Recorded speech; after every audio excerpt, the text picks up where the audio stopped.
It's midnight. An old house in the countryside, abandoned for years, sits in darkness. The only sound is the wind howling in the distance. Suddenly, a car arrives, and the headlights illuminate a wrought iron gate. Slowly, the camera moves through the gate and into the house. The faint glow of a single light bulb hanging from the ceiling reveals a long, narrow corridor stretching into the darkness. What secrets does this old house hold? And what about the shadow behind the door? Let's find out. Before we start, be sure to hit that like button and subscribe for more content. Also stick around until the end, because we have a very scary twist ending. The year is 2002. Daniel, a young man in his early 20s, grew up in the bustling city, but recently, his life had taken a turn.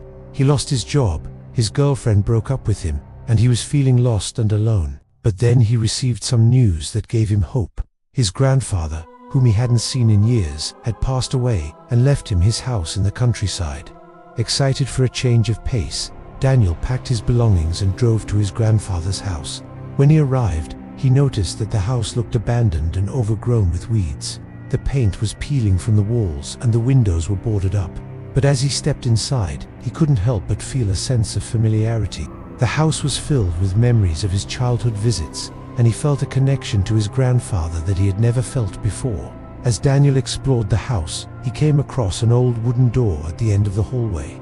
It was intricately carved with images of mythical creatures and symbols, and it seemed to emanate a strange energy.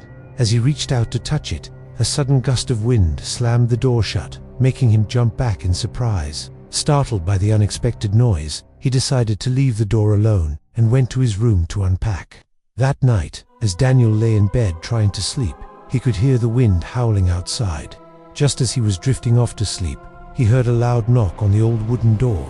He sat up in bed, his heart pounding in his chest. Was someone out there? He listened intently, but the only sound was the wind. Daniel dismissed it as his imagination and went back to sleep.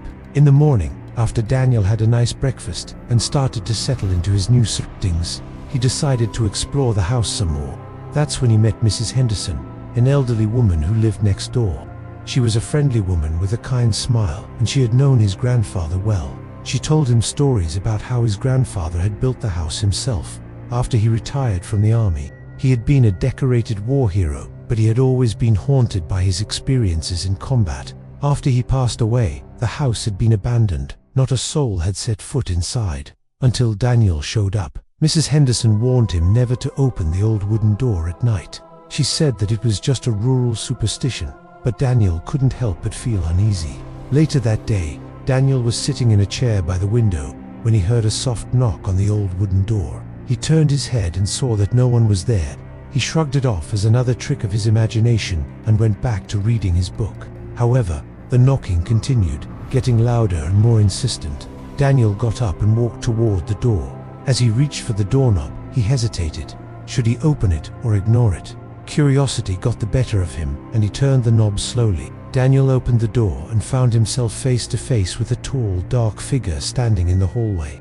The figure didn't speak, but its eyes seemed to bore into Daniel's soul. Daniel screamed and slammed the door shut. His heart was pounding in his chest. Who was that figure, and what did it want? He leaned against the door, trying to calm his breathing. When he finally felt calm enough, he went to the other side of the room to get away from the door. Suddenly, the knocking started again, but it was more violent this time. Daniel watched in horror as the door began to shake violently. The single bulb hanging from the ceiling flickered wildly, casting grotesque shadows on the walls. The knocking continued for what felt like hours. Then, just as suddenly as it started, it stopped. Silence descended upon the house once again.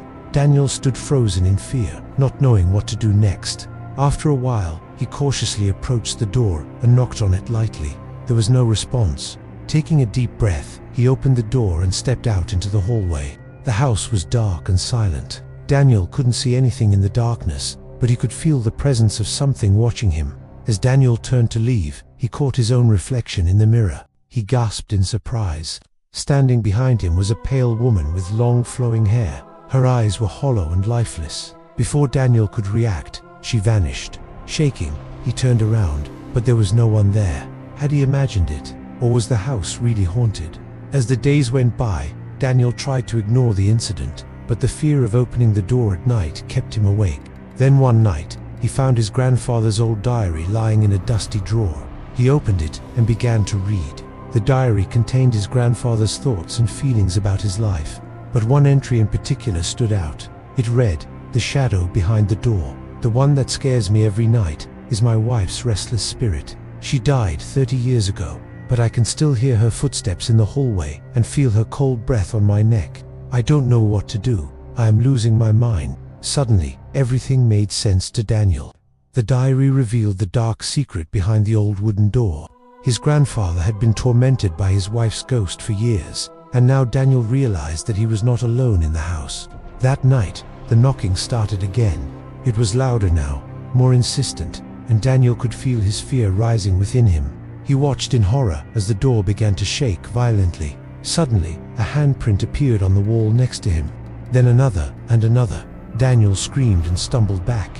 The handprints were cold and ghostly. He could feel their icy touch on his skin. Then Daniel turned to the window and saw another terrifying sight. His breath had left a mark on the glass.